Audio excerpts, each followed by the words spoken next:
3.5% of a population actively joins a non-violent movement no regime has ever held on. If you picture Bitcoin as this non-violent revolution, instead of marching on the streets, people are holding or transacting in Bitcoin. The solution is very simple. It's so simple that people don't believe it, is you literally switch your money. Even before we can explain Bitcoin, we have to talk about what the problem is that people are experiencing. Even just getting a person to get to the point where they understand they're doing something financially that they don't understand, but are taking risk at the same time, is huge. Being conscious about the decisions that you make in your life actually takes a certain amount of courage, right? Because you are using an amount of information that you have to make a certain decision, and you're calculating or conceptualizing a certain risk attached to that decision. But you cannot unsee that if you don't do anything, there's also a risk. This narrative that like these are the steps that you can take. And before you buy a house, of course, you have to study and go into debt so you can get a job to pay for the house. Hi, Bram. Thank you so much for being on again. What's up, man? Yeah, I'm happy to connect again. And like I just said before we started, I love that you are also still going strong. I'm doing it twice, releasing a podcast twice a week. You're every day. That's just insane. So props to you for still. Yeah, I heard already there are people saying like, oh, I was betting that you stop early already and you're still going. I'm like, yeah, like it actually gets easier with time, but it's a lot of fun, honestly. And yeah, like twice a week, 3 times a week might have some advantages for life, for a lot of different things. But it's fun, and I actually have some and I don't get into that too deep, but I had some interesting DMs already from people that are completely outside of Bitcoin that are kind of like, oh, like, you have a daily Bitcoin interview podcast. I've never seen that. And actually search, like, I haven't seen anyone, like, even outside of Bitcoin that does that. So maybe, now I'm like, justifying it with like, maybe I can get some attention to outside of Bitcoin crowd, just having the only daily interview podcast with a different guest every day. Nice. Yeah. No, I think it's great. And I applaud your effort. Yeah. So, happy that we're back. I think it was a long time ago when I was on. I don't know, but I think a lot to talk about. So I wonder what is on your mind and what you want to discuss. Absolutely. Yeah. I think it's been about 7 to 8 months, let's say like half a year to a year, something like that. It was in the beginning of the year. Maybe before we get started completely with everything, for the few people, for the 5 people that don't know you, who are you, and especially why you're excited about Bitcoin? Give us some overview. I'm excited about Bitcoin because I think it's the most interesting technological discovery that we get to adopt in this lifetime. I think it's amazing that we get to live through a time where a new money is born, a superior monetary asset is born, and we are all figuring out what this means and where it could go. For the people that don't know me, I have a Bitcoin podcast as well called Bitcoin for Millennials, trying to educate my generational peers on why Bitcoin, in my opinion, is so important for them. You know, especially building a future, having a possible retirement. The boomers had real estate, Gen X had the S&P and all the index funds, and I think the Millennials and Gen Z have Bitcoin. So I think we shouldn't stop talking about Bitcoin. And that we are in the biggest technological battle that could ever take place, separating money from state, separating the technology we use as money from something that is worthless to something that is priceless almost. And so that is my attempt. The podcast is my attempt to contribute to that. And I've been doing that for about 2 years. and almost coming up to 200 episodes, which is probably like a fifth of what you have now. I'm a little bit over 600, so yeah. But it's interesting because I love, by the way, Bitcoin for millennials, and I'm very sad for Gen Z. I'm still Gen Z, like I'm on the upper border of Gen Z. And when I look at my statistics of like who watches my channel, there's like almost no Gen Z. There's like, I think 4% or 5% of Gen Z, and the rest is older. And now for the first time, I see some young podcasters that are actually younger than me even, that are just getting started with like a Bitcoin only podcast. So I don't know if you have noticed that more and more, like very slow starting, that Gen Z is actually like a little bit waking up to that reality that they shouldn't gamble in some meme coin or like spend the money like crazy. Yeah, definitely. A few weeks ago, I had a guy on called Joey. He's from Australia. He's like 21, all in on Bitcoin. And he had an amazing story just by sharing, I think, that the realization that, whatever you earn and think you can save is basically losing value, so that you are forced to take risk and invest, right? And in some way, he ended up learning about Bitcoin and going deep on that, and just really embodying, I think, everything that we've seen happen to ourselves. Although we are like older than him, but when I saw him as a 21-year-old, I was like, damn, like I wish I was that far when I was 21. So I do think that, and it's something that I've also said so much, like Bitcoin is an asymmetric opportunity based on publicly available information. And I think Gen Z, with the millennials, right, we are the best at finding new information using the internet.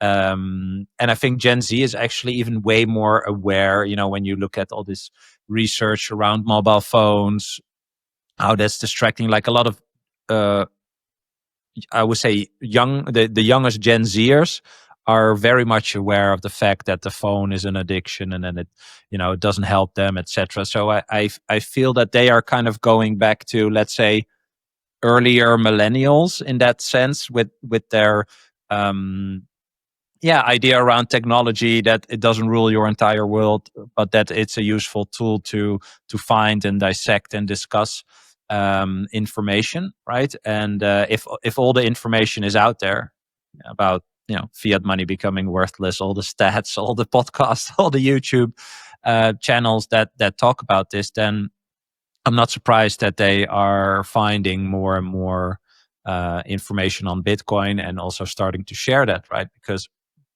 I think the millennials don't have a retirement, but I really wonder what Gen Z is going to have, especially in the whole age of AI. Like I wouldn't want to be 17, 18, or just like starting or finishing college. Like right now, I think that gives like those people have a hard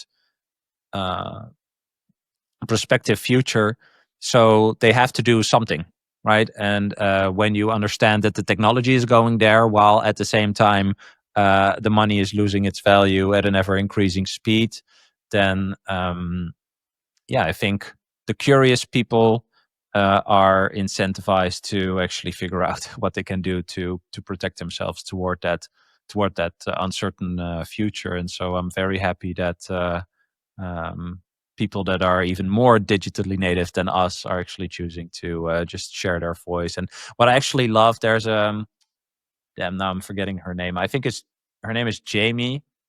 I think she's on YouTube. She just records like videos in her car, just like no setup, nothing, no light, no camera, nothing. It's just her with her iPhone in the car, and she has like thousands of views on YouTube, just sharing like her journey into Bitcoin. And I think like stuff like that is super cool because it's very relatable to that generation. So I think we're definitely going to see more of that. So yeah, very, very cool that they are picking it up, and it's also logical they're picking it up, right? As Joey told me, by the way, he's like, half of Gen Z is basically like a degenerate or very nihilistic, right? Like they go the whole TikTok rabbit hole, OnlyFans, whatever consumer doomer way, and the other half just feels empowered to do something or to change something. And so I thought that was also very interesting. Like, I don't have Gen Z people in my circle, I only have like young kids and my millennials, so I don't really know what is happening in that generation, but I thought that was very interesting that was something that he was noticing. It's really interesting because I know a lot of Gen Zs, obviously, as I'm myself Gen Zs, but also I have a huge family where all my cousins are a little younger than me, so they're all kind of Gen Zs, even till newly born in 2024. And what I've noticed is that they are really prone to either go extremely conservative and kind of save up for a home, which is like crazy if you want to save up for a home in euros. That's like almost impossible if you don't, if you aren't a high earner and you're now starting as a Gen Zer. And the other ones, are really hardcore meme coiners. Like they are really trying hard to find a new one and trade in and out within like a day or a week. And I'm like, why are you spending your time there? Why don't create something of value? The biggest thing that you can possibly do in Gen Z is trading up your skill level. Do something entrepreneurial. Do something. Provide values for others. Basically, is the main thing, and then save it in something that actually conserves that value over long term. But maybe as a Gen Z, you don't even need to save your money. You can reinvest in your own skills, in your own education, up until a certain age, and then slowly build up your Bitcoin stack. But that's why I'm so happy to see this now that like Joey, I've been on his podcast actually just I think a week ago. I've been on the Orange Peel podcast with Nikki, and there's like 3-4 others that are now just popping up, and I'm like, oh, that's amazing. There are Gen Z people that get that it's Bitcoin. Like there are a lot of crypto channels that are Gen Z. There are a lot of like meme coin channels that are, but like full, as you wrote me yesterday, full Bitcoin maxi, like going in that route and getting Bitcoin. And this is not people from like millennials or a little bit older, but like Gen Zs that are just like 20. And I think Bitcoin is like a harder thing to get if you're 20. It's a meme coin is easier to get if you're like 18 years old and you just got your first 200 euros.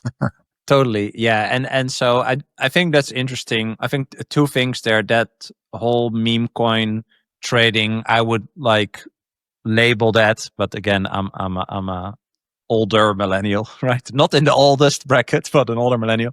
I would categorize that in the like degenerate bucket, more because there is no substantial value, right? So it's just gambling in a new shape, which is fine if you are consciously gambling. I'm not a gambler, but I think that is with anything, right? But thinking that is the way to get rich or have money for probably 99% of people that are following the meme coin trade and trying to do that, they're not going to make it, right? And so I think it's a very distractive thing that they are doing, but I also don't really blame them, right? Like if they are, well, I think many of them are correct about their outlook on the future. We obviously think Bitcoin is something that can help someone change that outlook, right? But I don't blame younger people for having a nihilistic outlook towards the future. I do think that if you are doing this in an attempt at making money, then it's actually going to make you more anxious and create more uncertainty, because eventually it is still a fiat type game, like a zero-sum game. There are people that are winning, and you see those on TikTok or Instagram and having the Lambo or whatever.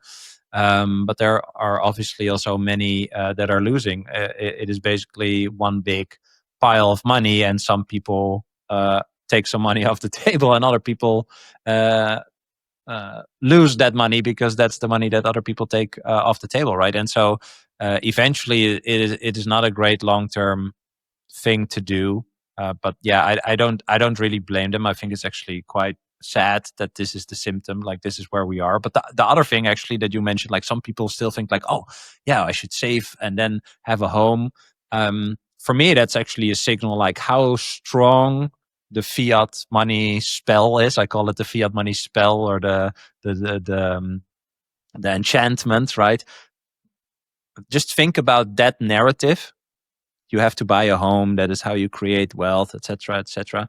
Is so incredibly strong, right? And makes a lot of sense because your parents did it, and your grandparents did it, and your great grandparents did it, right? For Gen Zers. So yeah, of course, I'm going to do that too, right? And so they are very early on in their life, or like within the first stage of creating value, trying to earn money in whatever way, like your first jobs or gigs or whatever. They're pushed towards this narrative of, a home is how you build wealth, right? And I think we would agree, but I wonder what you think, is that, that it doesn't work for Gen Z. It doesn't work for millennials anymore as it worked for Gen X and as it worked for boomers. So I honestly think for Gen Z, it is going to work even less, right? But they are still being fed this narrative that like these are the steps that you can take. And before you buy a house, of course, you have to study and go into debt so you can get a job to pay for the house, right? And so I find that super interesting also on like my own journey and talking with people on the podcast. It's just that narrative that people are unconsciously following and never really questioning until they get to a certain point where they think they would be at the point, whatever the age, by the way, but they would be at the point where they would actually have the thing that they're working towards, and then boom, the house is twice as expensive, for example, right? And they don't have enough money units to buy the house, and so then they actually start questioning. Okay, well, I've been following this path, but the destination where I thought I was going doesn't really exist anymore. Doesn't work for me anymore, as people told me. And I think that is just, I just find it very interesting that that narrative is so strong. Like you never doubt it, and it's just being told to you, and that is what people follow. And I don't really have a solution for that yet on how to talk about it. But when you are out of that and you have something else like Bitcoin that we use to save for our future and I think lower the uncertainty towards our future, then you can actually look at that and be like, hey, I was also part of that. I don't really know why. I just did stuff. So I still am not. I don't have a solution as to how we can help people to kind of like see that they are unconsciously unaware of what they're doing in a financial way. So yeah, I wonder what you think.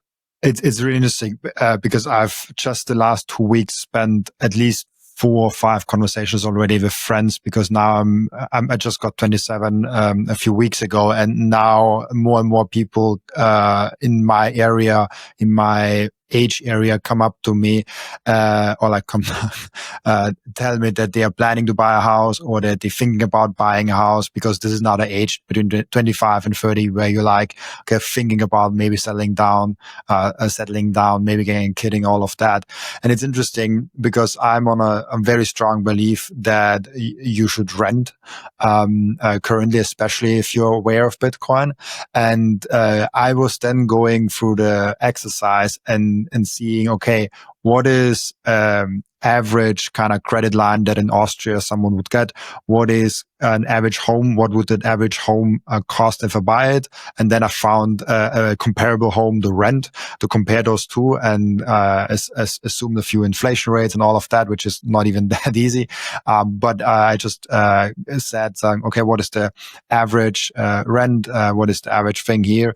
And then when I made the whole calculations, which would take me like at least 20, 30 minutes to go through all of the variables. But my conclusion was basically there's a Kager point of Bitcoin. If Bitcoin goes above that, Bitcoin makes more sense than houses. And there's a huge question mark in there. It's how big is your down payment? If you can get a down payment only of like 2-3%, and you can actually make the credit line work and you have income and all of that, it might actually make sense to buy a home, depending on how good Bitcoin will will perform. But especially if you have to make a down payment of like 10, 15, 20%, it absolutely makes no sense at all to buy a home financially. Like, it's very important for me because I see that there are people that want a home for emotional security, family reasons. And if you want it for that reason, like, go ahead, buy a home. Like there's no, then you don't even have to go to the financial sides, because if you really want a home, and I think I'm very much of the conviction that money is there to be used, and it's a tool, and you should not get attached to it. And if you really want a home and you can afford it, like, go ahead and buy it. Like there's no question about that. But if you say, just from a financial standpoint, what is better, renting or buying? There is little to no argument for buying. Outside of, you have a great credit line, and the bank gives you very low interest rates, and the bank gives you only have to make a very small down payment, and maybe your family are all like workers that can help you on the house to fix it up and all. Like, there's different life situations. But I basically came to the conclusion, if Bitcoin makes anywhere near a 10% CAGR the next 5 to 10 years, which I think it will completely blow out those 10% CAGRs. I think we're well above 20% in the next 10 years. You will have double, 3 times, 4 times as much as if you have the home as a value. And so I have a special situation because my sister, for example, doesn't want to be invested.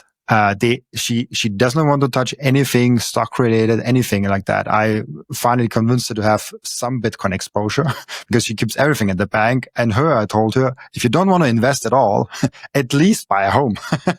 At least go there, because at least you have some asset. I still want to get her to the Bitcoin side. But if for someone that doesn't want to invest at all, like, at least get a home like that. So like, there's a lot of, and that's why this debate is also very hard, because there's a lot of nuance to different life situations. I personally will rent for a very long time, and buy a home if it's just a fraction of my Bitcoin stack, and I can just buy it outright, and it's the perfect home where my family can grow up, and I know where it is. So I have a lot of thoughts on that. I think this could be interesting, because I mean, I'm also renting and stacking, right? And I agree with you. If you find your dream home, or you really think you should want that, yeah. Well, you said you should buy it, but I think it's more, you should get into debt so you can buy it, right? Eventually, I think it's just about making a conscious choice, right? So even if people are like emotionally attached to the idea of buying a house and only then I can have a family, or whatever they think, doesn't really matter. The conversation, I think, should revolve around, are you aware of all the things that you could do, right? Like, even with your sister, just keeping the money at the bank, just explaining that is probably the dumbest thing that you can do, like the least, or like the worst financial decision that she could make. Like, just explaining that is a big step, right? And her acknowledging that, and also integrating, I would say, the understanding that she has to do something, whatever it is, right? Because that is the second part of the conversation. I would say, like, what are the options of the things that you could do? Because keeping it at the bank is also risky, right? So people think, like, I don't want to take risk, I don't want to invest because that is risky, or I don't understand. Well, how does money work? Well, you and I know, no one knows. Like, how risky is that? So even just getting a person to get to the point where they understand they're doing something financially that they don't understand, but are taking risk at the same time, is huge. Just acknowledging that is huge, right? Because they don't think they had a certain pain or a problem, and after a conversation like that, they cannot do anything else but accept they have a certain pain or a problem, even before we get to, okay, what are then the options that you could do, right? And so I think just that is huge for people, is something that no one really thinks about, because you're actually saying, your money isn't your money in the bank. It's not in a bank, and it's not your money, like that meme. I wonder if you can have that conversation with her and her like really accepting that before you move on to the rest. Because then the other thing is, okay, do you want to invest? Do you want to, what kind of risk do you want to take? You know, and like you said, it's very nuanced. If she's like, oh, I want to buy a house. Okay, a house is a liability. What does that even mean? Right? Like, what does that even mean? And so I think before you can even get to Bitcoin, the conversations that you have are not only quite complex, but also emotionally or just mentally, spiritually, whatever, quite confrontational. And not everyone is ready for that. But yeah, that's something that's been in my head. It's interesting that we get to this because I've been thinking about like the being unconscious or conscious about your decision. Being conscious about the decisions that you make in your life actually takes a certain amount of courage, right? Because you are using an amount of information that you have to make a certain decision, and you're calculating or conceptualizing a certain risk attached to that decision. But you cannot unsee that if you don't do anything, there's also a risk, right? So once you get pushed there, you cannot really go back. Does that make sense? You cannot really go back to being ignorant. Yeah. There's this meme of ignorance is bliss. The meme where in the Matrix, in the first one, the guy opts in for like the nice life in the Matrix, the steak one. So, and there is a thing to that where where I'm like, yeah, sometimes it might be an easier life if you just believe all the things and you just go back and it's like, oh yeah, just do that. But the easier path is usually turning out to be the hardest path, the path that you can possibly take in the end. And maybe struggling, maybe going through the pain of figuring out what's best and making that conscious decision might be short-term harder and more painful, but medium and long term, the best thing that you can do for you and your family. And and this is something very hard that I struggle with people that are in my life, but not in the Bitcoin, where I'm like, oh, I see that they're not as consciously thinking about money. And then there's like, a difference between what are they consciously deciding and what are they believing. And I don't know. I've thought about that a lot, and I was like, how do we get to a mainstream Bitcoin adoption? It's when the neighbor says he likes Bitcoin. When someone in your life says that you really respect, you're like, oh yeah, I'm buying Bitcoin. Then you're like, oh, my neighbor, Uncle Tom, is now buying Bitcoin. I guess I have to also get some Bitcoin. And he has a nice boat, so he must know what he's doing. Something like that. But that's unfortunately like how most people make decisions. Like I'm fascinated by that. Yeah, me too. I'm also thinking about this is and I looked it up, so maybe it's fun to read this out. But because I think what you are also trying to do, right? Like with a podcast, at least this is my goal. Just want to create as many type of touch points or ways to illustrate or demonstrate or show how people can think about going through this thinking, basically, right? Because everything I think that we now talk about or have been talking about, like on our podcast, it's about getting to a point where, yeah, like you said, right, it is the red or blue pill matrix type thing. It is, okay, I just learned this thing, which made me realize that the other thing that I thought was true isn't true. So, okay, what do I do now, right? Like then you're in this red pill, blue pill moment in the sense that, okay, I'm consciously going back to being ignorant, which arguably, like objectively, is probably a very bad choice, right? So you're consciously being ignorant. Okay, that then you're really self-sabotaging, or you take the choice of accepting that you were wrong or didn't even know what was going on, and then kind of like starting from zero again to attempt to figure out, okay, what information do I need to then make a conscious, well, that is already a conscious decision, right? To then make a conscious decision about what I should actually do. And the quote I was thinking about is hard choices, easy life, easy choices, hard life. And I just looked it up. So this comes from an Olympic weightlifter called Jerzy Gregorek, and it emphasizes taking the path of immediate ease and pleasure often results in future struggles, while making difficult, uncomfortable decisions in the present can lead to a much smoother and more fulfilling future. Essentially, facing challenges and making hard choices builds character, resilience, and a stronger foundation for long-term success, which I would say is what everyone wants in their life, right? Just to stay alive and be able to live and have a certain sense of freedom. Like that's how I would describe that. And well-being. Whereas consistently opting for the easy choice can result in procrastination, neglected responsibilities, and ultimately a harder life. And I find that so interesting, right? Like that is also why I talk a lot about the spiritual part of Bitcoin. Just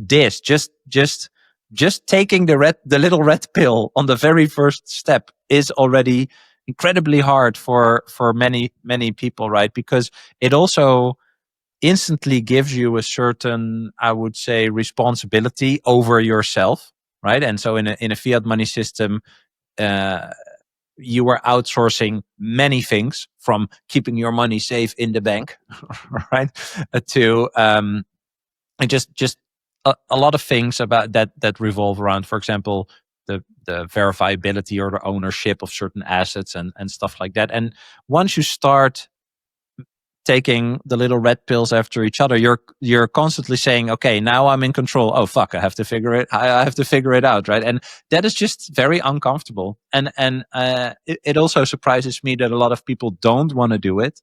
But I unfortunately think that probably most people are like that, right? And so I also wonder, do we ever get to hyper Bitcoinization? Do we ever get to a globally, Bitcoin as a globally accepted medium of exchange? Might be, if Bitcoin stays consistently and it keeps on showing that it is the best money to ever exist. But I also think it'll take a very long time, like longer than you and I might want or hope or think. Perhaps way beyond our own life. So yeah. I think Jeff Booth made me the first time aware of that. I don't know the original one of name of that thesis, but it's basically we don't need to convince like 50 or 100% of the population to accept Bitcoin to make it something reliable that is accepted everywhere in the world. We basically only need around 5 to 10%. I don't remember the exact percentage, because with 5 to 10%, if 5 to 10% of the population is really hardcore on Bitcoin, it's big enough to force basically merchants to accept it. What I mean by that is, imagine if there's like 5% or 7% or 10% vegetarians in the world. Very controversial in Bitcoin, but I'll still stick with that comparison because I think it fits nicely. If there are, let's say 10%, for the sake of easy numbers, vegetarians in the world, and there's a restaurant that has like 1,000 customers per month, and there's 10% customers that come in and ask for vegetarian dish, and they say, oh, we don't have a vegetarian dish, and this customer stands up and says, oh, then I have to go to the next restaurant. This is such a big group of people that the restaurant owner says, oh, we have to give the people a vegetarian option. Like otherwise we will lose customers, and also the meat eaters don't come because they come together. It's a group thing. And the same thing I think happens with Bitcoin. If there's enough people, and I think it's under 10%, the number, whatever the number exactly is, if enough people are really hardcore and in like, I want to be paid in Bitcoin and I want to pay you in Bitcoin. If you want my money, I'll give you Bitcoin. I don't want to give you euros. And we are very far away from that. Just to be very clear, we're very far away from that. But if we come to that point, every merchant will accept it. If a Bitcoiner and more Bitcoiners, like every day there is someone in the store that asks for payment in Bitcoin, and they are afterwards being rejected, just walking out and saying like, hey, I get it somewhere else. I buy it from the internet and like get it somewhere else. This is just a forcing function for Bitcoin. So I think more and more that mass adoption actually comes from a minority that is really loud and intolerant about and not to use fiat anymore. Yeah, I fully agree. I do think logically, I fully agree, and that this will happen, right? But to stay in the context, and I also have something to share because I actually did a little bit of research on this. In the context, right? Like, how do people understand they want to be a vegetarian, right? Or not eat meat anymore? And I think that's what we're talking about. The battle for that mind share within the mind share of what is money, which, by the way, is very low because everyone just assumes that the money we've chosen today is the best that humanity could ever choose, right? And so that's why this nicely, I think, ties into the narrative part, especially around money and investing and stuff like that. That is just incredibly strong, that people just assume is true, and they should follow, right? And so we are in that narrative battle. Even before we can explain Bitcoin, we have to talk about what the problem is that people are experiencing, right? And so how do we even get to people asking for a vegetarian dish at a restaurant, right? Or asking for Bitcoin as a reward in a value exchange? I think that is something people should realize, is that battle for that narrative, for the changing of the money. That is one of the biggest narrative battles and technological battles that we could ever pursue. And so, I also send you a tweet. Maybe we can look at that later. But I think a lot of people are distracted in the short term. Like, they don't understand that this is a long, long, long game. This is a game for the rest of our lives, at least, right? That we are playing, that we should be contributing to. That's what I think. Like, I'm not going to turn like 50 and be like, okay, I'm never going to think about Bitcoin again. I really think it is going to take a very long time, and that is also something that many people aren't taking into consideration. Now, I was researching something similar to this. I was actually talking to Grok because I asked it, according to certain theories, history and anthropology and whatever else is relevant, I said, how much percentage of people in a society need to reject the current way of doing certain things in order to start a revolution or change the status quo, or change a certain paradigm? Well, and then I did deep research, and there's actually a person. I'm scrolling, and I will read. There's someone who researched like 300 conflicts in the world. 300, yeah. So a political scientist called Erica Chenoweth studied 323 revolutions from 1900 to 2006, think protests, boycotts, uprisings, and found that when 3.5% of a population actively joins a nonviolent movement, no regime has ever held on. Every single campaign that hit that mark won. It's like a magic number for change. So if you picture Bitcoin as this nonviolent revolution, instead of marching on the streets, people are holding or transacting in Bitcoin, right? I think this is something we also should talk about more in general. Is the solution is very simple. It's so simple that people don't believe it, is you literally switch your money. Right? The price of Bitcoin is an exchange rate. It's not what you think is the price is an exchange rate. It's another money.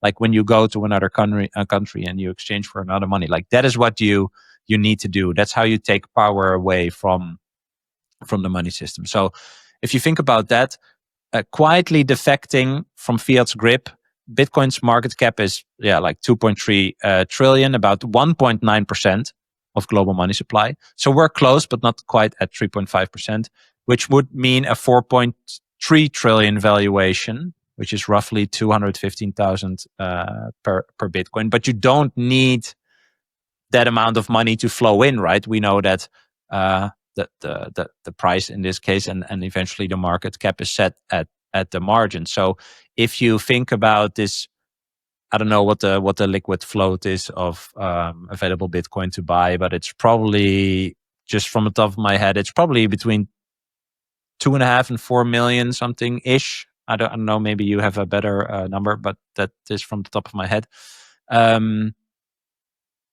Think about that plus long-term holder supply going up, right? So past 1 year, 3 year, 5 year, I think 3 and 5 is probably at all-time high right now. So we don't need a crazy amount of money. Well, we do need like 1 trillion or something, but percentage-wise, from all the money that exists in the world, it is not that much. And so I thought this was actually very interesting if 3.5% would really be the number. Well, Grok said we could hit 3.5% between 2027 and 2030.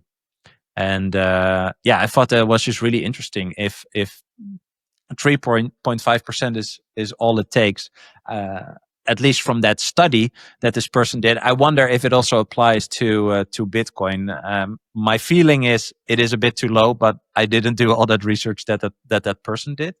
I would be a bit higher, maybe like 12%, but not a crazy amount. It's not like 50% or something, you know. So I just want to share that is something I looked into. Perhaps other people want to pick that up and see if there's more interesting stuff to find. But I do think we are quite far, but again, also really early at the same time. Like, I know it's not going away, but for Bitcoin to really permeate throughout the world and TradFi, etc., it's again a big battle. I do love the watches from Coin Vigilante, but today I have a very special message, not from me, but from the CEO himself, Carlos from Coin Vigilante. Let's hear him. To all the Robin Seyr podcast community, I'm Carlos Estrada from Coin Vigilante, and we're sponsors of the show, and we're going to give you a very special discount exclusive to you, 10% off your order at coinvigilante.com when you use Robin at checkout. We have really nice watches that you guys can buy right now for 10%. This is a transparency edition, beautiful watch. These watches are worn in over 55 countries and counting. This discount is just for you, exclusive to the Robin Seyr podcast. We have limited editions, we have limited productions. These watches come in very nice packaging, boxing material, and they are collector's item for Bitcoiners only. Enjoy the discount. Thanks for supporting the show and Coin Vigilante. I finally and officially mine Bitcoin. This is not just something to stack more Satoshis, but it's most importantly also to support the network. Individual miners are the ones that keep the Bitcoin network decentralized. And by the way, you get KYC-free Bitcoin. That's why I use Simple Mining. I get an actual proper Bitcoin miner. They set it up for me. They repair it if it breaks down. And most importantly, they let me choose the pool and even connect my own full node. I'm completely sovereign and I'm completely in control, and I can sign up with Ocean, no account needed. I just give them a Bitcoin address and then there's mining going on. No KYC, nothing. So if you're ready to mine Bitcoin, go to simplemining.io, tell them you come from Robin, and let's mine Bitcoin together. I want to tell you about something very special to me. It's called Microseed. If you hold your Bitcoin in self-custody, and you should, you know how critical it is to secure your seed phrase. You should not have them on paper. You should not have them on anything else than titanium. With Microseed, you can engrave your 12 or 24 word seed phrase, the entire seed phrase, onto a 1-inch small washer. Yes, just one washer. All 24 words on that one washer. You can hide that thing everywhere. And even better, you don't need to buy a new kit every time you have to get a new wallet. You can make unlimited backups because Microseed is not selling the washer. Microseed is selling the device that stamps the washer. You get the full kit with the device, with the washers, with the hammer, with everything you need to get started today, and you can make with that unlimited amount of backups. Go now to microseed.io. Again, that's microseed.io to get your last backup tool you ever need. The most important thing for your Bitcoin journey is not buying Bitcoin, but it's how to keep them. And yes, you have maybe the right tools, but how do you actually go ahead and stick it all together so it's the most secure for you personally? Self-custody is a deeply personalized journey, and the Bitcoin way is helping you exactly finding that correct setup for you personally. They are also helping you with securing your own cybersecurity. And if you want to go one step above all that. You can even get a consultation for a Plan B residency. Go to thebitcoinway.com/Robin and you will get a 30-minute free consultation. Yeah, it's this interesting balance between we actually achieved a lot already, but we're still extremely early because the money's journey to being where Bitcoin should be at or will be at, it just takes a long time. It's a lot of process, because if you look, like we have now 16 years of history, and the United States president is talking about it, and we have an ETF, and like with all those, we hit so many interesting milestones already in this field. We now like approach like 200 publicly traded companies that have, I mean, we can talk about treasury companies, but like there are now almost 200 publicly traded companies that already have Bitcoin on the balance sheet. So it's not that we are at the beginning where a lot of question marks are still open. A lot of question marks are already closed. A lot of questions were already answered. We had internal wars a lot with the block size war. We had so many battle testing of Bitcoin, the protocol of Bitcoin, the community of all the aspects of Bitcoin. And now we're just getting started with all the different buckets. So it's like the real estate bucket slowly comes to Bitcoin.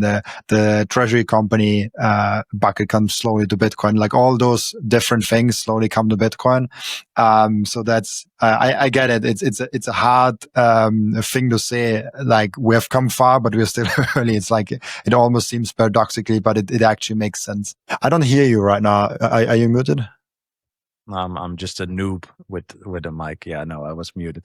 Maybe this is a good time to show the tweet that I sent you, because I think a lot of people don't understand this. Literally, what you just said. It is going to take so long, right? I mean, we saw Trace Mayer in Vegas, right? And he talked about this being a long game for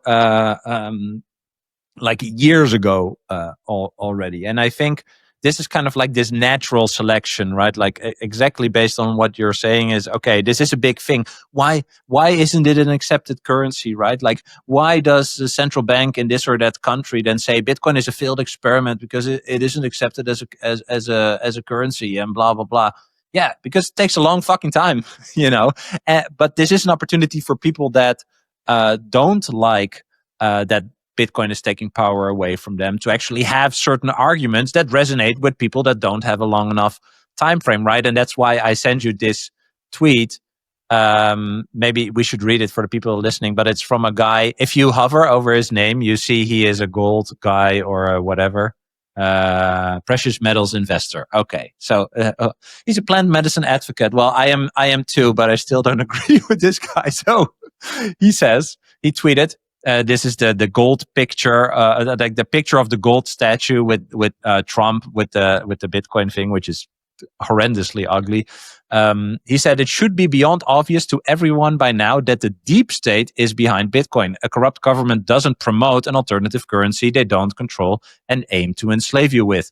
Buying Bitcoin is monetary Stockholm syndrome, a honeypot to lure you away from real money, which is gold. He doesn't say that, but Palantir can't control you with physical precious metal currency. The pathway to hell is paved with digital money. Resist it at all costs. So I think people are so bored or so, well, this guy isn't bored. I think his, what he's into is threatened by it, right? Like Bitcoin is objectively superior to gold on any characteristic. So yeah, if you are deep into gold and Bitcoin comes along, you can ignore it or you can switch your gold for Bitcoin, but whatever, it doesn't really matter. But the replies are so interesting. I think this is obviously a very bad take. You know, the whole idea deep state is behind it. Like, even if the deep state was behind it, it doesn't really fucking matter because it's an open source computer protocol for money, decentralized, etc.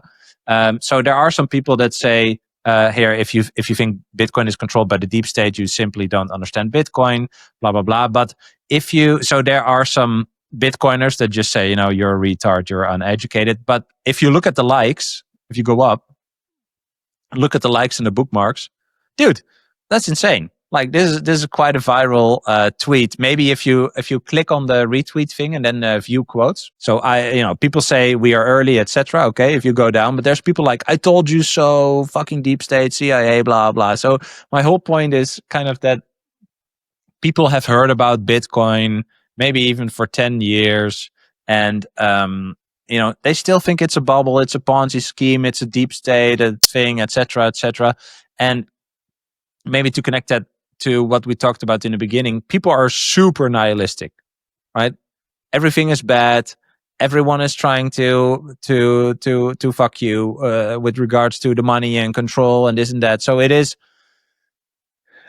either super nihilistic, like we're fucked anyway, and I don't want a central bank digital currency, and like super nihilist. They don't even see an option, right? And we obviously do see an option, but even when we are presenting that option to these people that obviously think or see or understand they have a certain problem, they don't see it. And so, yeah, if you just scroll through it, it's just, I find it just really interesting that it is hard to understand. This is a very, very long time frame game and thing that we are participating in. And yeah, why don't our podcasts that have way deeper conversations than this shallow tweet have 200,000 views? Like people aren't looking for the solution to their problem because they don't understand what their true problem is. They are pointing towards things, but they never really take the step of understanding what their problem is. And this is part of taking that responsibility, I would say, is if you're pointing at other people, saying like, yeah, this person is bad, and that, but not realizing that you can take the step to actually empower yourself, and at the same time make sure this predatory system of fiat money loses its energy as you switch to a better money. Then you're not really contributing. You're not seeing the real problem, and you're not contributing to, I think, the solution with the highest probability of actually solving the problem that you have. Does that make sense? That was long rant, but I wonder what you think. I love it. And with gold people, it's always really frustrating for me because on the one hand, they should really be on our side. We should see the same problem and we should fight for the same thing. And I think a lot of gold people, and I can only talk from like a few that I've met that basically know about gold but don't get really Bitcoin. They just don't trust anything digital because they don't understand digital. I don't know about him. I've never heard from him before, this David guy. But a lot of them, I think, just in general, everything that is digital, they don't like. And Bitcoin is also digital. And so they put it in the same bucket without really looking at it. If they really looked at it and really understood what Bitcoin is, they obviously wouldn't say stuff like that. It's very clear that this deep state can control Bitcoin. But I think, I don't know. But they would probably think the same the other way around, right? Like my basic reply to someone who's into gold is, if I buy a gold coin, how do I know it's real? And then they are like, well, you can test it with a tester, or you can buy it from a reputable dealer, or there are like certifications, or there's a stamp in it. And then I'm like, yeah, dude, that is my point. And they don't even understand that I'm making the point that you can verify Bitcoin for yourself, right? There is no fake Bitcoin. There's only one Bitcoin network. And so they don't even understand the joke I am making about what they are into. And they probably think I'm an idiot, right? So, and I mean, it goes both ways. And also this morning I had a guy, I replied to a tweet, someone who said the difference between gold going up and crypto going up is that gold is real. And then I replied, and Bitcoin is superior. And then a guy replied, please show me a picture of a Bitcoin. And then I said, glad you asked. And then I pasted the picture with all the BIP39 words, and I said, here's all the Bitcoin to ever exist. And he just replied, ha ha ha, good luck with that, you're a retard. And then I was like, yeah, okay, I showed you asked, I showed you. But it's all good, right? Like I personally do not understand gold. I think the only, if you look at these tables that compare gold to Bitcoin, the only thing that supports gold is it's been used for 5,000 years. That's it. that is like that is the only superior characteristic, right? And you could say like, okay, that is true. It is older, okay, but you are basing the value of gold on a narrative. Sounds a lot like a meme coin, at least in my mind. So, I think that if you understand the problem and you're looking for a way to store your value, like all the gold bugs do, you have to open your mind to something that is superior if that comes along. So if you're not triggered by the factual statement that Bitcoin is gold with teleportation built in, then I don't really know if you will ever see it, right? Like, I find that absolutely fascinating. Another thing I did with Grok is asking it. That's when the German central bank wanted to get gold back from New York. I don't know how much it was. Let's say $1 billion or something. I don't even know how much it was. I just asked Grok, okay, how long would it take to get $1 billion in gold back from New York to Berlin? How long would it take, and what would it cost? And then do the same for $1 billion in Bitcoin, right? And the joke is, of course, $1 billion in Bitcoin is $4 and 10 minutes. If you want to be super secure, put in 100K as a fee. But like taking the physical gold to Berlin would take like 2 weeks and 10 ships going back and forth and whatever. And then like 8 or 10 million or something. I don't know, something around that. So it's a fraction of the cost, and it's way faster. And so if you're not interested in that, just tickled in your curiosity, right? Then I don't really know what to say, right? But it's fine. It gives us an opportunity to just stack more Bitcoin, and eventually it doesn't really matter. But just like you, I'm also just quite surprised that people aren't triggered by it, right? Like, if you still think Bitcoin is a scam or a pyramid scheme or tulip bubble or whatever, like, it is just such I don't even know how to say it, like self-sabotaging way of looking at the world or what's happening, right? But it's similar with the mobile phone, the internet. There's always people fading something new, so maybe that's just part of it. And we are at such a forefront that we're seeing like all these arguments, and that's why it annoys us. And maybe there are people listening that never really think about this, but I think about it a lot because I see it a lot. And there are great people that came from gold to Bitcoin, like Larry Lepar. I've also interviewed recently Dominic Frisby, and there are many that are like in between. Many that are switched more and more to gold. There are even some that completely switched to gold, completely switched to Bitcoin, and it's like they should get it. That frustrates me. Like and actually, my dad, for example, was a gold bug, and now he's fully into Bitcoin, which is like amazing for him. It was very easy actually to understand, to make the leap from gold to Bitcoin. But then I have a harder time with some uncles that like really they're really against the government. They really like gold, and then I was like, like Bitcoin, exactly like this guy says. Like, I know people in real life that say that, and I'm like, oh fuck. that it is unfortunately true.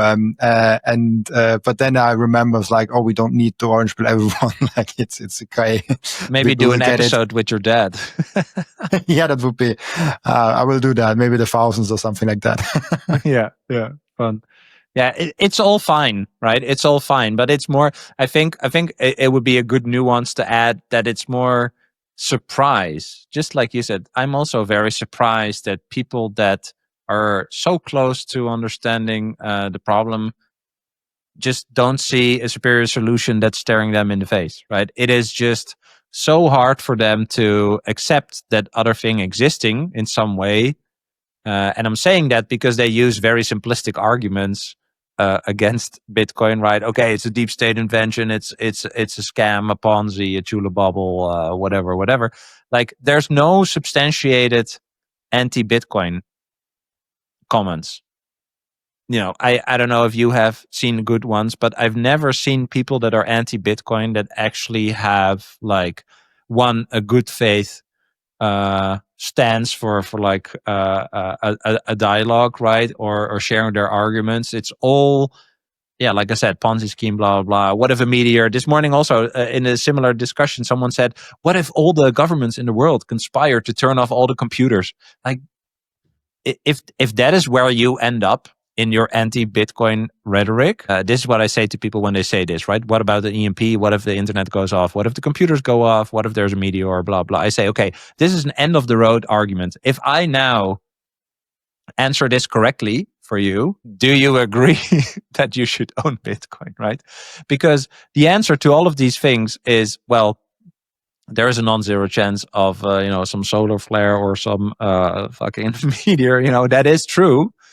But if there are at least two copies of the Bitcoin blockchain that survive this crazy catastrophe, then Bitcoin will survive, because that will just continue the network at that point, right? But this is just a simplistic question which has quite a comprehensive answer to understand, and that doesn't match. Does that make sense? Like it is just people are so nihilistic that they end up with these type of apocalyptic type anti-arguments that I think show their ignorance toward it, and that is just kind of a pity. It's just a pity, especially when they understand the problem that they're trying to solve for themselves. And they go, as you just said, they go out so far out the probability curve, what I call it, that it kind of shows how strong Bitcoin is. If someone that wants to make an argument against Bitcoin has to go out on such a tangent, on such a long straw, that it's like, yeah, there's like a 0.0001% chance that it might happen someday. Wouldn't you agree that for 99.99% of the other cases that you should own Bitcoin? Yeah. Isn't it a good idea that you get some? Like if that 0.0111% thing doesn't happen, which is not very likely. Well, and the answer is usually, if that thing happens, you need a gun. Right? That's what you need. You need a gun. So, we are in a totally different world if any of these scenarios actually take place, right? So what are you going to do? Take your little gold bar and you're going to shave that off at the fucking food distribution thing? Like, what? It just doesn't make sense. And again, I just think it's a pity, because the faster people get to the point where they're like, oh, there's this new technology that's coming along that didn't die after 16 years, that monetized to over 2 trillion in value, which is controlled by no one, and it's global, and it's decentralized, and it's digital. Hello, it's 2025, right? This all aligns with the previous technological cycles and how we progress, and the fact that there is no neutral money on the internet is also a use case and opportunity, and also logical, especially now with another technological revolution, AI, right? That is democratizing the productivity of people. So if the internet was the democratization of information, anyone can find all the same information, right? And there is no race or religion or sexual orientation or sex or whatever that differentiates one internet user from the other, right? Like everyone is the same on the internet. So from the start of the internet, eventually everyone could access the same information. Now AI is the democratization of the application of that information, of the productivity that you can apply by knowing or using this information.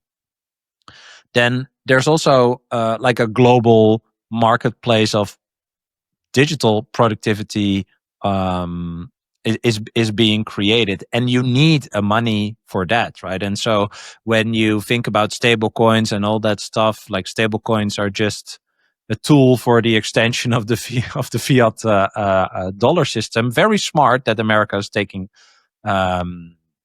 I think that step that is just very smart, but it's the same game all over again eventually, right? Like if I'm some seller in the whatever country, or if I am whatever country, right? Do I want US dollar stable coins, or do I want the US to pay in my own country's stable coin? It's the same problem as with fiat money. So just the use case or the need to have a neutral, decentralized, global, instant final settlement, immutable money is still there, whether stablecoins exist or not. But I think all these things are accelerating at the same time. And so where gold then plays in, for example, I have no clue. I don't know how these people see it, right? Like all their solutions, like a crypto backed by gold, say stored in a safe in Switzerland, again, goes through the list of things that Bitcoin does have and this doesn't have, right? Again, centralization and all these things. And so I feel like there's this repeatable concept of money going from analog to digital, or like stable coins or using this gold back thing. But it's the same thinking, and Bitcoin just asks for a different type of thinking that people are just not used to. And again, that's why it's going to take some time, I think. Yeah, the only legit use case for gold is jewelry and smartphones, I guess, and like some things for that. And maybe if like I'm careful with that because like I don't do that and I don't believe in that. But like maybe if you want to really have an emergency kit, like maybe put some small gold coins in that. That is a fair move with a gun and food, and like if you live on a farm and if you want to really go that route, I don't do that. But it is like maybe I'm too much Gen Z, but I really don't get any of the value of gold. But and also, this is what I mean. This is where we're going. So yeah, I also don't dismiss gold. Fine, okay, it exists. It has a certain value because it's scarce, but you cannot ignore that there is something that is more scarce, absolutely scarce, verifiably scarce, right? And where the supply doesn't go up if the demand goes up, which is the exact case with gold, or the fact that they are using these arguments like, yeah, but gold is used in jewelry or computers. That is an anti-gold argument, right? Because it's not, there's no pristine use case for gold because you also use it in jewelry and computers. There's one pristine use case for Bitcoin, and that is money. So, you cannot ignore that as much as you love gold. I think personally, you cannot ignore that when something else exists. It's like, yeah, I'll stick with my bow and arrow, and these guys that are coming here on this ship, they have like these long things, and there's like a bang, and something like a projectile flies out. Yeah, I don't really know about that, right? Like that. This is the gunpowder argument by Save the Most. Like, when those people were still thinking like, oh, I need to make more arrows, then a boom, headshot, right? Like they were killed by someone who adopted the superior technology. And so that conceptually is nothing new, but there are always people that are like, oh yeah, the gun could explode in your face, or the car could lose control and then drive over people, or the book or the newspaper could be full of filth that fucks up your mind. So we rather have like the monks still write the texts, right? Although they control everything that's been written. Like, so this is nothing new. So this is always the case that people are against this, and especially when they're already invested in what they think is the best solution to the problem that we agree on with them. But yeah, I just think you cannot ignore something coming along that is objectively better, and you're just self-sabotaging if you don't, especially if you understand the problem, right? That is kind of going back to the blue pill thing. It's like, okay, yeah, I know there's a better solution, but well, I'll just stick with my shiny rock. So it is fine. It's all good. It gives the younger people, I think, more opportunity to stack. And there's so many interesting things with you, like a 1 hour just flies by with you. I have 3 more things that I want to get into, which we probably don't have time for. But maybe one thing that is so highly discussed in the Bitcoin world currently, and is so emotional also on all the sides, is the knots versus core thing. I want to just briefly touch on that, on what's your take on that, and also how you observed as a podcaster, as an active community, as an active community member, how you observed that whole debate. Yeah, I think last week I had a 3.5 hour live stream with Rajat Soni, and we touched upon this as well. I think if you look at that, there's probably a more elaborate answer, but there's a few things. I think, and this is based also like on my background in like digital products and internet startups and stuff like that. I think what the technical people like Jameson Lobb, for example, or these other more core advocates get wrong is the fact that you can build anything doesn't mean you should, right? Because you can build any technology, you can build any fun functionality or serve any little group of possible users that want to do something by building some technology, but eventually it is about how that fits in the bigger picture and what the eventual use case is of the technology that you're building for. And I think the use case for Bitcoin has been made very clear from the beginning, right? The use case is money. Even Satoshi says there is no there shouldn't be any room for arbitrary data. But this is interesting. Like one of these core proponents would then say, yeah, but he included a message in the Genesis block, etc. So why can't we? Sure, you can do that if you want to, but don't make it some sort of intellectual argument that eventually leads to cat pictures and wizards and pizza ninja, whatever the fuck.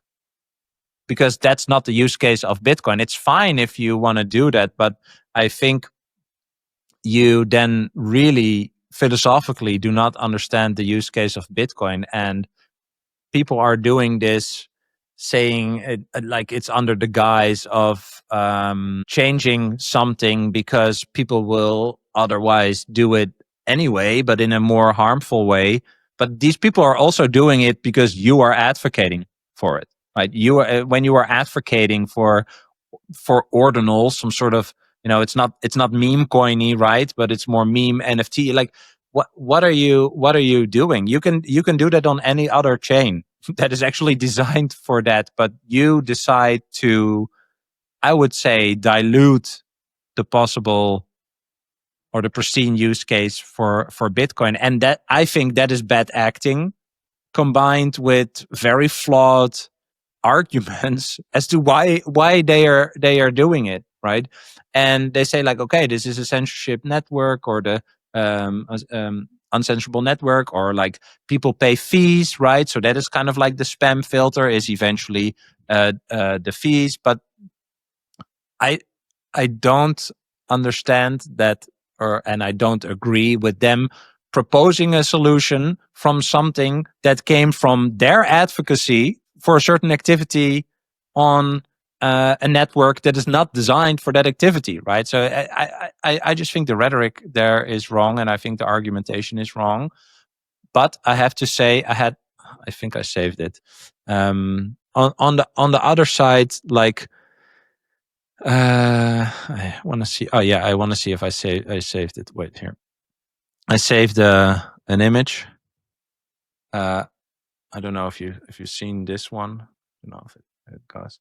I'll send it to you. You can put it on the screen. I don't know who this was by, so sorry if I miss your name. I think it's quite a well-known guy that's advocating for core. He said, Bitcoin isn't a billboard, it's a protocol. True.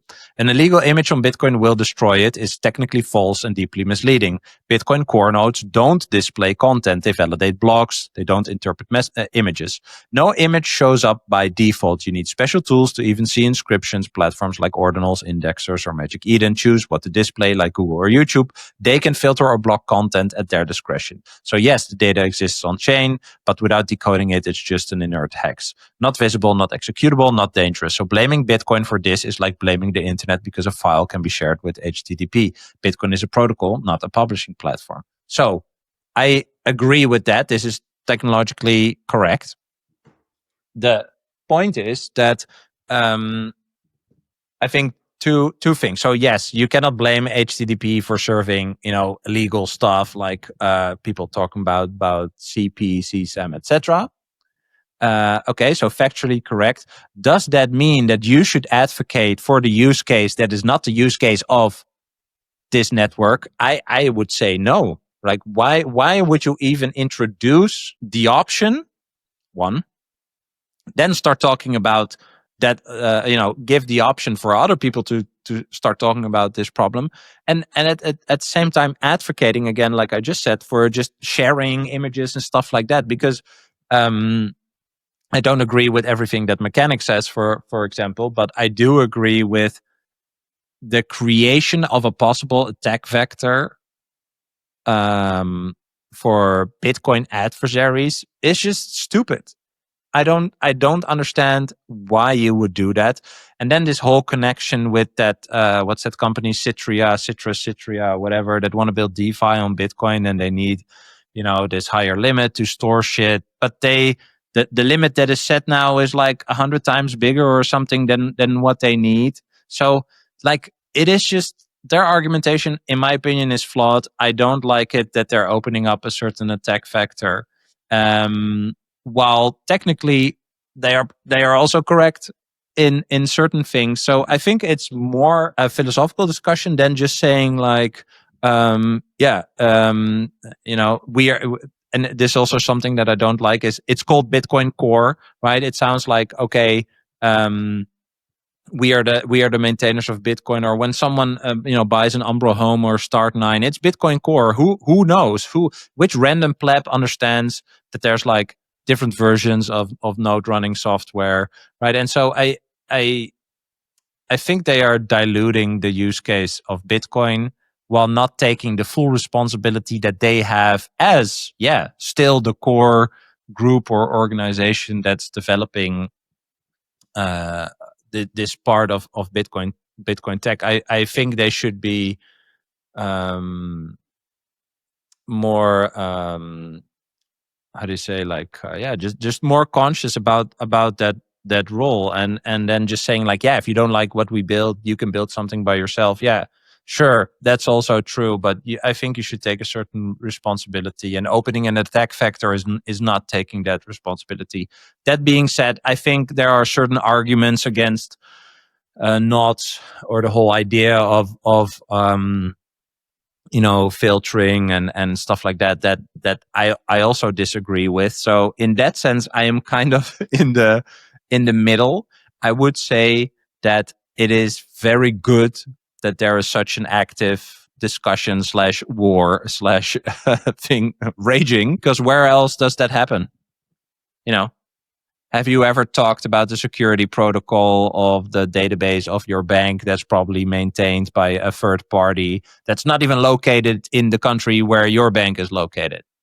Like, have you ever took part in that discussion or that tender from your bank to whatever fucking supplier they have, right? So I don't know. I think it's a good thing. That's probably all that I have to say about it. So eventually I'm in the middle. I do run both. I don't run Core 30.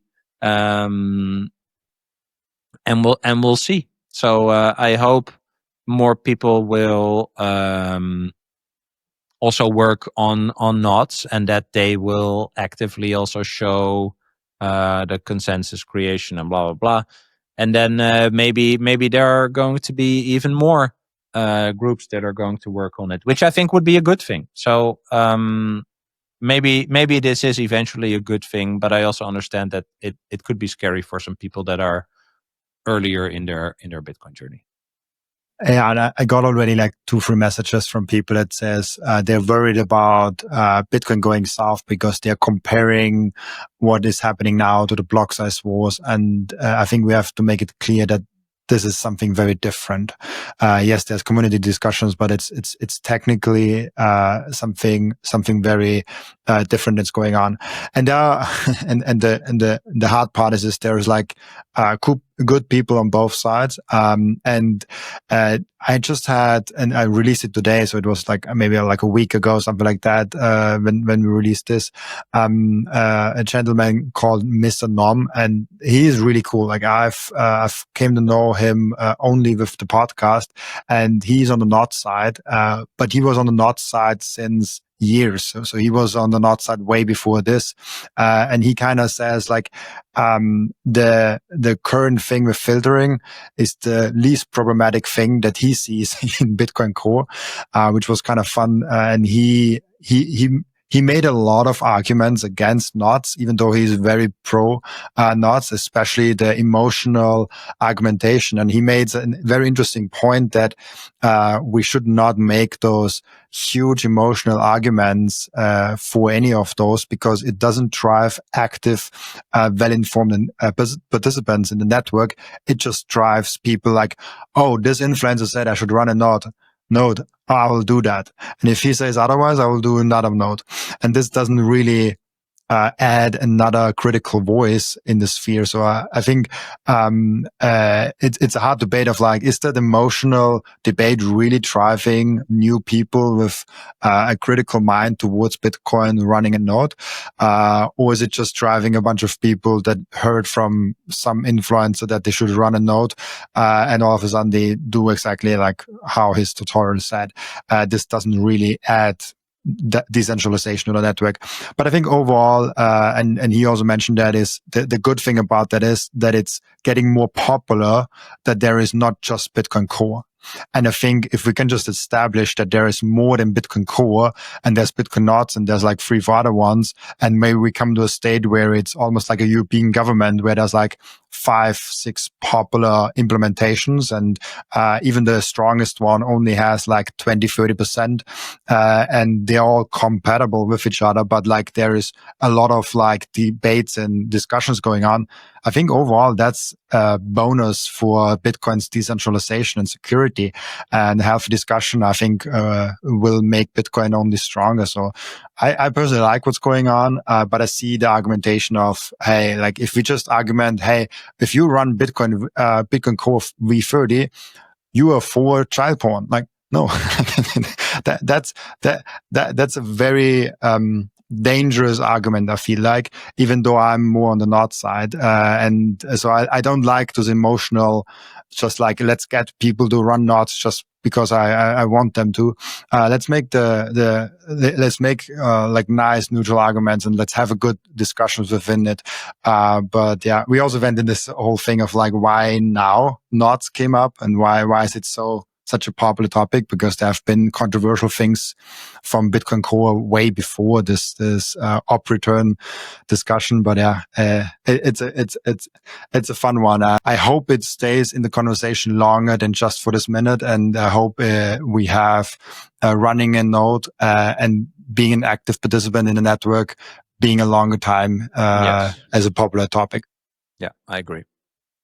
With that, I have one question that I asked actually each and every one of my returning guests. And the question is, what have you learned outside of Bitcoin since your last appearance? So within the last, like, I don't know, let's say 6 months. Wow. I think that it doesn't actually matter what you do, as long as you do something that you believe in and honestly want to contribute to. And why I'm saying that comes more from, I think, as like a spiritual angle, is that I think I've come to the realization, and I knew that already, but now I know that more, that this life is really a gift, and you should really try to make the most of it and try to challenge yourself, and really try to do something that fills your heart. And that will be it. I love that. Really cool message. And we have ended in the podcast, as you know, where the previous guest is asking a question for the next guest without knowing who the next guest actually is. And the previous guest asked you a little bit already what we've touched on, but maybe there's something new to that. He asked you, what's the worst thing about Bitcoin? That not everyone understands it yet, I think. That's a good one. Yeah, I also like Jeff Booth's answer. I think he said like that it's also that also enemies can adopt it. No, I think that's actually a beautiful part. But yeah, true. Yeah, no, that not everyone understands it yet, and that is okay. But that's why we shouldn't stop talking about Bitcoin, and I would say we should also invite other people, or people that are listening, that think this should really exist in the world, understand that it's a very long battle and that your contribution is necessary. I would say we shouldn't think about Bitcoin being inevitable, being, Bitcoin will happen with will also happen without me. I disagree with that, actually. I think if you think Bitcoin is a force for good in the world, then you should start contributing to it in whatever way you think could be valuable. And so I think that should be something that we also should talk about more. Like, we should invite people. And I think you and I do that by doing what we do, like just doing it, right? And trying and attempting and doing it. But I would love for more people to take that step too, because this isn't just going to happen. So I would invite anyone listening to start contributing to Bitcoin in whatever way you think you could do that. Yeah, I love that. We have to keep fighting for Bitcoin. Otherwise, it might end up as bank coin. Really cool. Thank you so much, Bram, for being on. Before I let you go, where can people find your podcast? Where can people find you? And where can people ask you questions? People can find me mostly on X, Bram K at BRAMK. I'm also on Nostr. If you search for my name, then I'm probably the only Bram.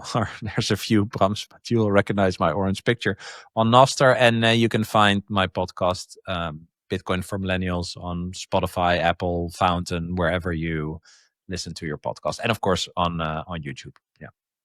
Really cool. Thank you so much for being on, Bram, and also thank you so much for everyone that is watching and listening, for joining us today. As always, I'll be back tomorrow with another episode. Bye-bye. Crazy guy.